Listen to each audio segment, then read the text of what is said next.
When you're this gifted, you can always give a proper gift. Rich and smooth, proper number 12, Irish whiskey.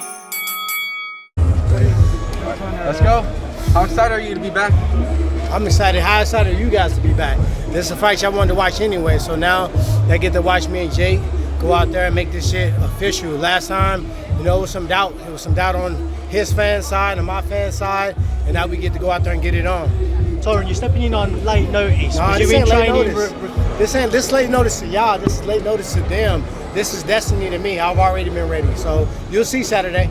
He's gonna be the one huffing and puffing and running again. How important is like manifesting these kinds of things? Because you've known for a while, you felt like this fight was going to happen. How important is it for a fighter? It's been some times in my Strikeforce and UFC career where I had some big fights that came up and they said, Tyron, can you step in and fill in this for the fight? And I was out of shape. And I wasn't ready. And I was sitting back and eating fucking greasy late night munchie food. But this time I was ready. I was excited. You know, Nikisa, I don't know where he at, but he'll tell you he couldn't even finish a sentence before I was in. So I'm excited. I'm excited for my team. They like instant oatmeal. When I called my coach, without even a shadow of doubt, with no card on the, no fight card on the books, he was in St. Louis. We were training. He didn't ask no questions. You got time. Tyron. Oh, cool. Thank you, my man. Appreciate it. Now with obviously this fight, you had Floyd assistance in the last fight. Did Floyd and you reach out and talk? Yeah, I mean Floyd is a busy dude, man. I don't need him in the gym with me every single day. You know, GT is training him. So if he's qualified to train the best boxer of all times, I think that makes him qualified. So that's why I'm putting some respect on GT name. Gerald Tucker's one of the best trainers out there. Trained myself. He's training Clarissa Shields now. Javante Davis is training them. Adrian Broner. So his attention to detail, his ability to understand boxing and understand you and learn you as a fighter, not just about your skills and what power punches you can throw, but what makes you tick, what gets you motivated, and also what distracts you, and trying to minimize those things where you can clearly think about the fight. So I'm really blessed and I'm thankful to have him in my corner. Like I said before, we've been training since the end of September, you know, so this ain't nothing new, you know, and our relationship is better, and the things that would have gotten me the victory, even without no knockdown, no 10-8 rounds, that would have got me in the victory in the last fight, we've already been working those things before they even asked me about the fight. You got the tattoo on your finger. Yeah. How much of a motivation is that, looking at it every single day, to look Jake Paul's ass? I mean, it's not really a motivator. It's a part of the story. Like, I watch some of my peers walk around with some dumbass shit tattooed on their face that they got to live with till they're 80 years old. So for me, it's like, it's just a reminder of what we did, what we created. I never looked at the fight until about a week ago when All Access was coming in to shoot the All Access shit, and I never saw how many people was there. I never saw how crazy and how electric the fucking arena was, and this is a part of the story. So at the end of the day, it's almost gone, by the way. So I don't have to look at it too much longer, and when I go out there and knock his ass out on Saturday, I'm not even going to trip about the tattoo. When did you get the inkling that this fight was going to happen? You know, at first it was just a conversation about clearing up the no knockout clause, because, you know, a lot of people was saying there was a no knockout clause, and everybody was wondering about, was this fight's rigged, and he himself and his management team didn't want his credibility if he was actually in real fights and just happened to win those fights. So I didn't feel the need to fucking go and clear the record straight. So that was the original call, and then it was some scares of COVID, it was some scares of the new variant. It was all these different things that happened. Then finally it was like, are you ready? Are you in shape? We're here. We hear you supposed to be fighting. Like, what you want, man? Is this motherfucker fighting or not? If he ain't, I'm in. So they didn't have to look at a second option. I was a dude. Now, would a trilogy be a thing? You're gonna see a trilogy. You're gonna see him get knocked out.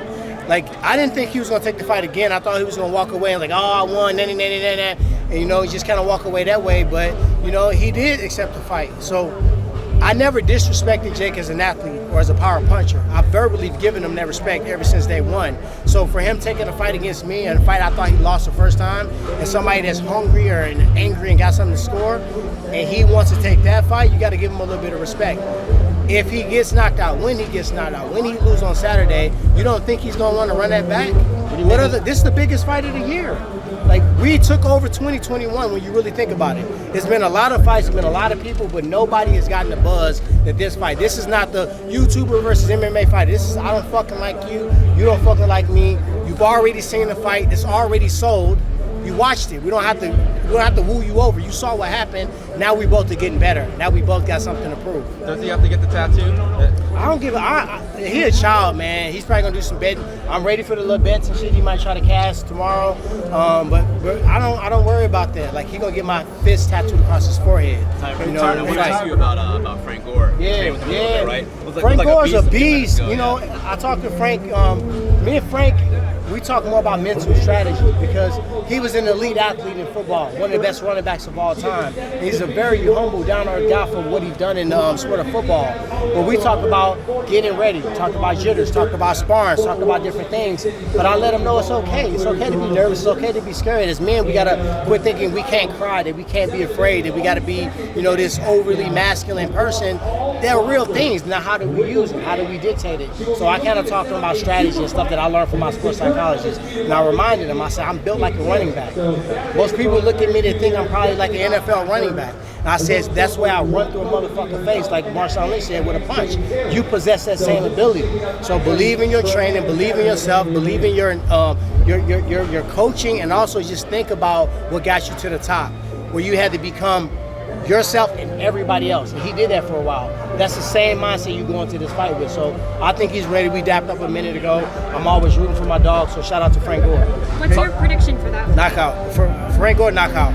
I think the nerves, his first fight, and sometimes people have power that they don't understand. He does.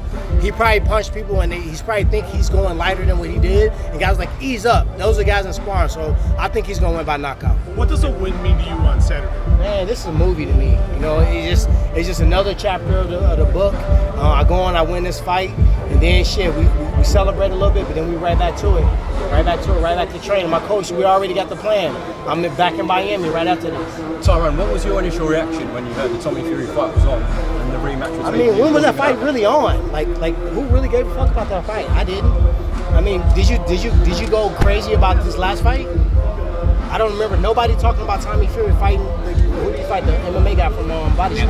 Anthony, sorry, not to disrespect him, but he was a quote-unquote MMA fighter that he's supposed to make light work of, but nobody spoke about that fight. I didn't hear one of you guys report on it. So now you're talking about the fight that people want to see, the real beef, the real drama. I see his coaches over there looking. They better look, but they can't stop it. So.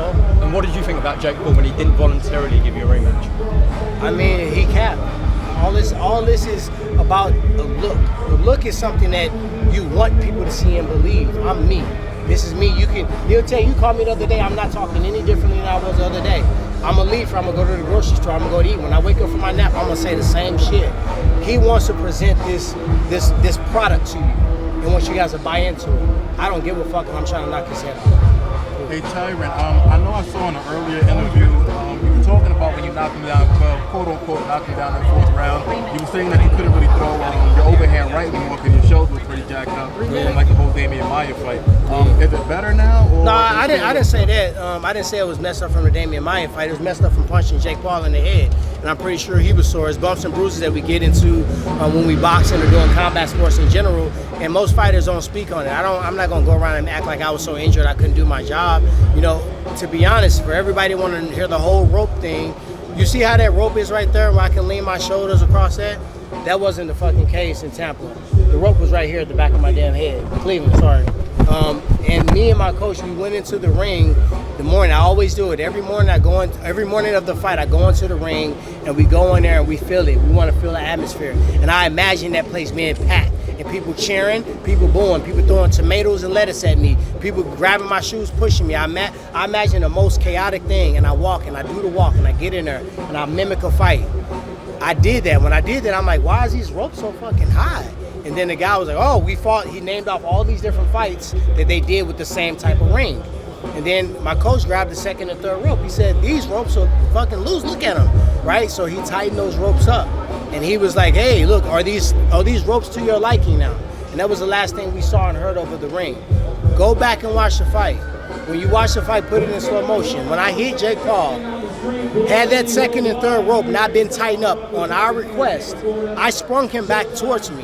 So when I did that, I was punching, trying to knock him through the fucking ropes, and he caught me right here where I punched behind his back, and it kind of took my arm out, took my shoulder out. So at that time, then I did this razzle-dazzle, pop left hand, and I said, you know what, Tyron, walk him down, make him swing. He hasn't knocked you out yet. He hit me with some shit the last time. He didn't knock you out. Walk him down, get in his face, make him punch, make him miss, hit him, hit him, hit him, hit him, and just punish him. And that's all I kept doing. So I'm not making any excuses for it. I'm not saying I could have did something different if this. It is what it is. Now we get to do it again. After the first fight, there was after there was a report that there was a 500 You hogging the interview too, my man. All these other motherfuckers want to ask questions. What do you think about Tampa being a venue for a boxing event? What are your thoughts? I fuck with Tampa. I like it. I like it. Cool. Thank you guys. Appreciate it. There are lots of ways to support our brave first responders. Drinking a rich and smooth proper Irish whiskey is one of them. For every bottle of proper number 12 we sell, a donation is made to first responders. Here's to the proper heroes. Shlánta.